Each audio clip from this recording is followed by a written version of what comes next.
Setelah perang panas di media, mantan pasutri Ruben Onsu dan Sarwenda akhirnya bertemu tatap muka dalam sidang mediasi gugatan hak asuh anak di Pengadilan Negeri Jakarta Selatan. Perang dingin tergambar jelas saat momen mediasi. Meski sempat berjabat tangan, Ruben Wenda tak saling tegur sapa dan saling membuang pandangan.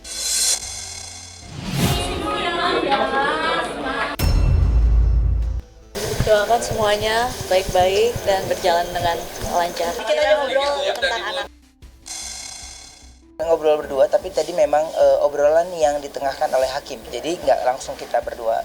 Jadi obrolan ditengahkan, dari saya disampaikan, ya dari pihak Sarwenda juga menyampaikan gitu. Jadi dari pihak penengahnya pakai perantara. Tidak secara langsung. Bahasa tubuh memang tak bisa dibohongi.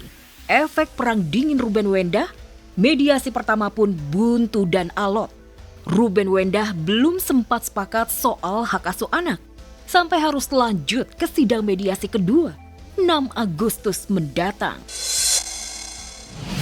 Ada lagi yang berikutnya ya, masih ada lagi mediasi berikutnya. Semuanya berproses gitu, kan nggak semuanya sekarang baru selesai, semuanya langsung dirubah gitu, semuanya butuh proses. Sebagai seorang ibu yang punya anak, apalagi anaknya juga perempuan, saya pastinya maunya yang terbaik buat anak-anak saya. Jadi saya nggak mau nanti ketika mereka besar, mereka melihat seperti ini. Lebih baik doakan saya sehat supaya saya bisa menjaga anak-anak saya. Alotnya sidang mediasi Ruben Onsu versus Sarwenda terkait hak asuh anak mau tidak mau dikait-kaitkan kepada isu Sarwenda lakoni ritual persugihan di Gunung Kawi. Apalagi belakangan juga beredar video viral. Ada foto Ruben di salah satu tempat sakral di Gunung Kawi. Benarkah Sarwenda diduga menjadikan Ruben sebagai tumbal persugihannya di Gunung Kawi? Kalau foto Ruben nggak ada di sana, nggak ngeliat. Mungkin ada yang naruhin untuk konten lagi, mungkin nggak ada hubungannya. Karena orang kejawen nggak peduli atau nggak percaya dengan pesugihan tumbal. Lagi heboh Ruben sama Sarwenda, aneh. Saya lagi mencuci nama baik Gunung Kawi, jadi dihubung-hubungin sama urusan keluarga orang.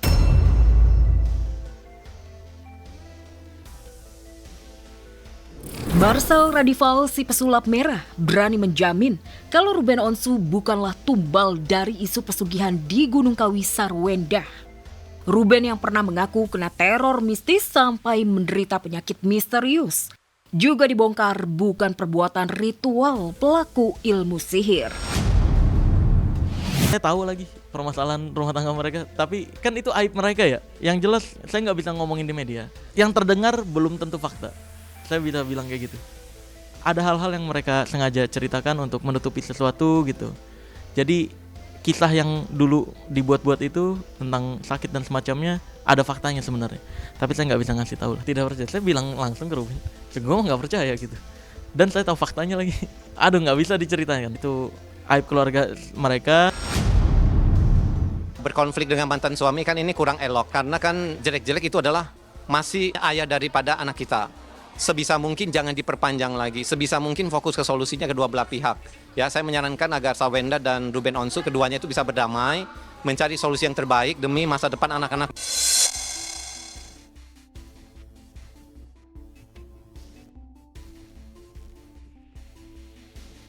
Semuanya itu kami jalani ya dengan baik, sesuai dengan arahan. Terus juga kami bisa semuanya berproses gitu, kan nggak semuanya sekarang baru selesai, semuanya langsung dirubah gitu, semuanya butuh proses.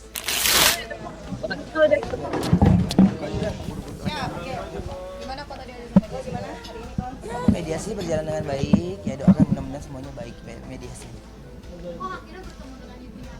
Iya. Nah, kemarin di bandara ketemu. Wah, nggak nyimak nih.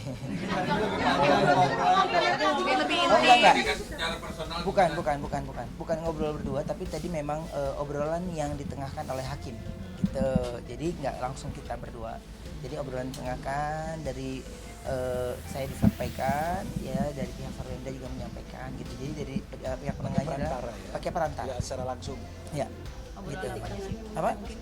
Adalah pokoknya gitu. Kan mediasi itu nggak semuanya kita mesti publish. Ya insya Allah semuanya kan kita kepengen yang terbaik ya.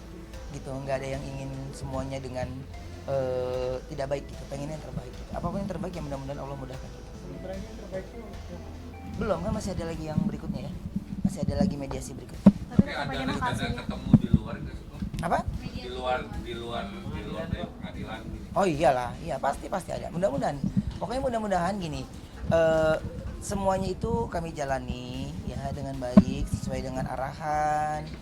Terus juga kami bisa semuanya berproses gitu. Kan nggak semuanya sekarang baru selesai, semuanya langsung dirubah gitu. Semuanya butuh proses. Gitu.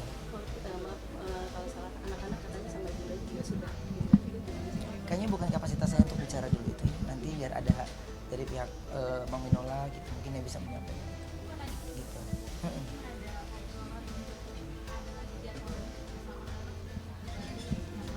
Nanti kami pasti update.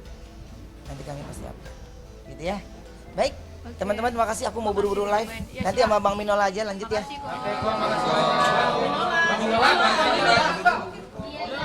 Bang, sini ya bang.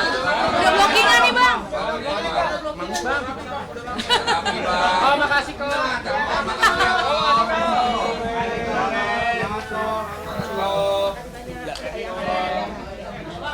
Oke bang, gimana bang?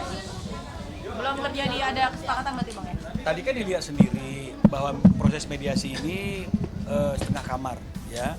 Jadi kami para kuasa hukum itu kan diminta meninggalkan ruangan mediasi oleh mediatornya. Jadi yang bermediasi itu adalah masing-masing prinsipal ya.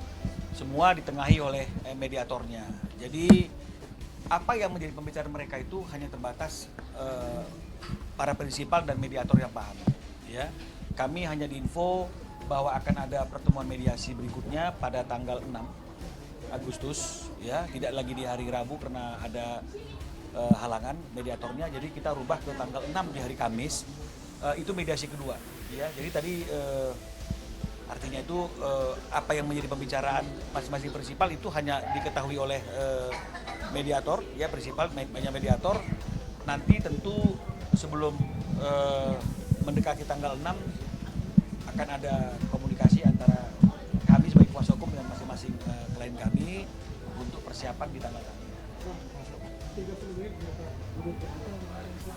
Apa sih poin yang disepakati sementara ini? Ini juga masih belum disampaikan ke kami. Jadi tadi mediatornya bilang ini masih terbatas bagi kami bertiga, masih 6 mata. Jadi mohon kuasa hukum juga sabar. Kita akan ketemu lagi di mediasi kedua di tanggal 6 Agustus.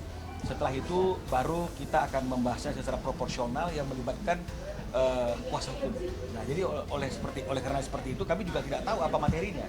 Tapi yang pasti dalam persiapan ke tanggal 6 nanti itu pasti akan ada dialog antara kami dengan klien kami untuk persiapan tanggal 6 itu. Tapi sebelum tanggal 6 ada. Gak sempat baca? Dengerin aja. Klik icon text to speech, gak pakai ribet di okezone.com.